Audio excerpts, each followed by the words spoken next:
How we doing, gamers? Welcome back. Today we're going to be drawing some stickers in my sketchbook. Stickers. Why do I not have stickers in my shop? Well, today we change that.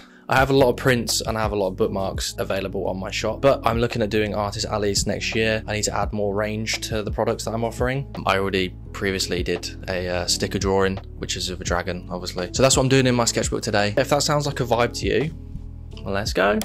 Okay, first things first, here's everything we're using. Again, we have the Derwent electric eraser, uni Posca white paint pen, really good for extra details and little spots of highlights. Faber-Castell Polychromos, my little clips to keep the sketchbook held down in place, and of course my Moleskine A5 Artist Series sketchbook.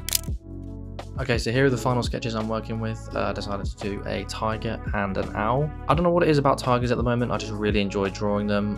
This time I thought I would change up the stripes on the tiger and change them to stars, because I'm really into doing stars at the moment, and I think every artist should just kind of do what they're into at that specific point in time.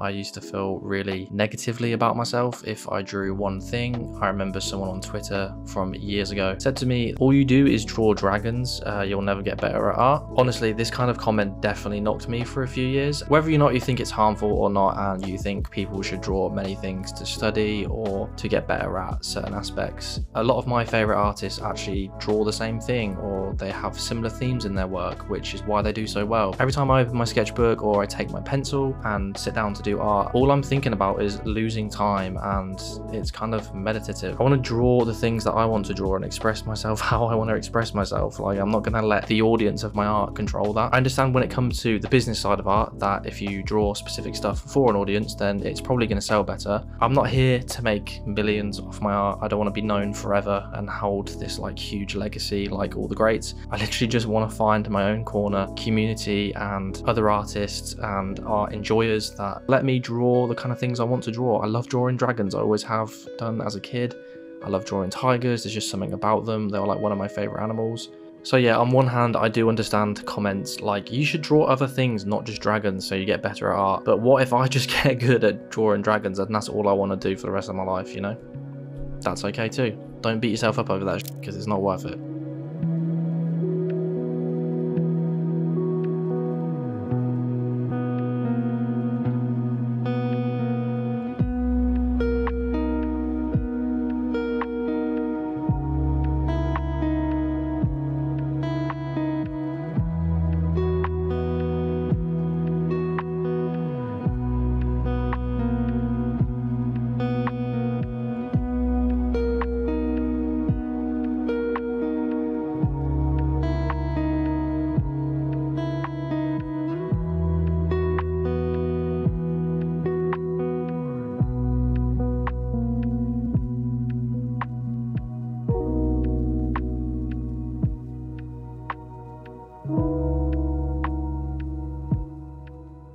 Okay, so going back to the actual drawing, I'd mentioned in my previous video that the problem I had with the finished drawing was I'd put too much shadow and darkness into the drawing where it lost some of the colour and would just be overshadowed, if you will, by just the red and blues, and I wanted some more colours to pop a little bit more subtly. In this drawing specifically, I've really used the shadows sparingly. I'm using like a dark blue for the shadows, and just putting them in like the darkest place where they would be and letting the other colours kind of sing together.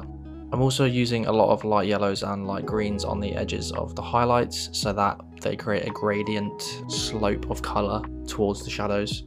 I think they pop out most on these edges and create a really nice effect.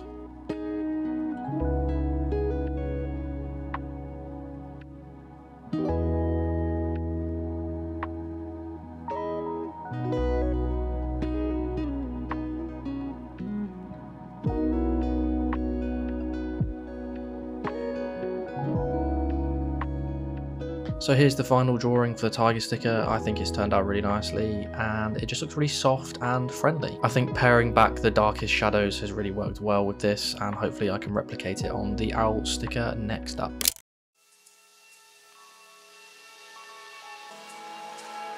So I've been thinking about going to an artist alley for some time now, especially this year, And the more I realise and research what it takes to actually set up an artist alley, the more I realise that I don't actually have sufficient product. So all of this year I've been working hard to make sure that for next year, hopefully, I can have enough product to sell so the table doesn't look minuscule in comparison to everyone else's, and I just have a few prints left over from my house. And to be honest with you, I didn't really realise Artist Alley existed in the UK. I thought it was mainly a US one because I was seeing all my favourite artists on Instagram attend them all the time. Looking further into it, there is actually a few here that I could do and spend the weekend doing, which in all honesty I think would be great for my confidence. It's one thing to sell art online, but actually seeing the audience that are buying your art is really important, and like connecting with those people. So I think it would bolster my confidence a lot, help me out in the long run. And look, I'm introverted as so it'd be a great opportunity to push myself and gain a wider audience outside of social media, because not everyone is on social media. Hopefully I get more fans by doing this, you know, and hopefully more people buy my art.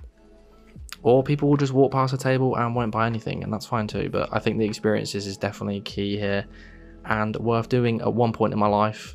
I think it's the next step and I'm gonna do it. This video is gonna hold me accountable for doing it. I know there are specific conventions catering to anime, so maybe my style wouldn't necessarily work there unless I was doing fan art, so I'd definitely have to try and find the artist alleys that work for the kind of art I'm making. Alternatively, if you want to support me in a different way, my Etsy is here and you can buy prints from me.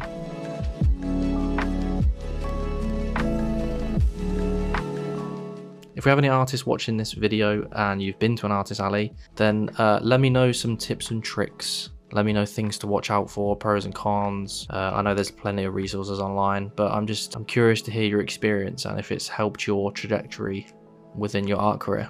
On the other hand, if you've been to a lot of conventions as a consumer, what's your favorite thing to buy? Do you like buying prints? Do you like buying stickers, pins, general merchandise like t-shirts, hoodies? Just so you can give your boy a little bit more of an insight to what these places are like, because to be honest, actually I should probably attend one first and then gather some crucial research.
Here's the owl sticker finished. I'm not gonna lie, it looks a little bit more scary than the tiger one. Not as friendly, but I like how the two contrast against each other. And again, I think overall lessening the shadow on both of these pieces has definitely worked wonders, and I should remind myself to keep doing this every time I draw in this style again. Thank you so much for watching till the end of the video. I really appreciate it. If you're still here, I love you. Let me know what you think of the two stickers. Which is your favorite? Make sure you like, comment, subscribe, all that good stuff. Yeah, I'm going to do a part 2 of this video where on the left side, I'll draw some other ones. So if you have an idea of what sticker you'd like to see, drop it in the comments below. So yeah, we'll see you in the next one. Bye.